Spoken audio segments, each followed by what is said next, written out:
So this shows you how we can also use some functions in Excel to solve for both interest rates and the number of periods or the amount of time. So we'll start for how do we use Excel to find the rate. If we did this out mathematically, as you look in most books, it's going to involve a lot of guessing and trying to get close enough, and then eventually being able to solve basically by the process of elimination, just pushing yourself into the right number. But it's pretty time consuming.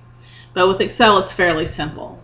So if we had the question of that we currently have $78.35 and we want to know what interest rate would I need to get that to be $100 in 5 years.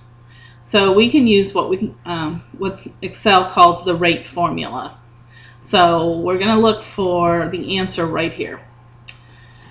So again, I'm going to go to the Formulas tab, the Financial grouping, and I'm going to look for rate. And it says how long do you need, or how long do you have? We have 5 years. No payment in here. This is just 2 lump sums.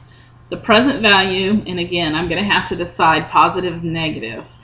One of my numbers has to be positive, one has to be negative between the present value and the future value.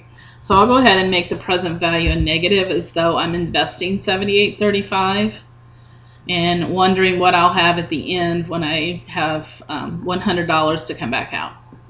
So I hit OK, and it tells me that that's 5%.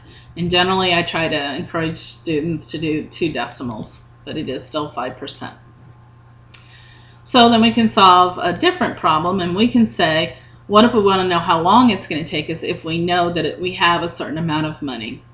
So this time we only have $68.30, and we need it to grow to 100%.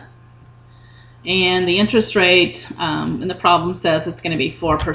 So let me switch this to 4%. So how many years will it take us? What number of periods will it take us to take $68.30 and make it grow to $100? So again, I'm going to go to Formulas, Financial, and this time I'm looking for NPER, which is the number of periods. Again, you can hover and get more information. So the rate we said is 4%. No payments again, and I still have the positive and negative, so negative $68.30, and I want that to turn into $100 as my future value. So my box looks like this, and it tells me it would take 9.72 years.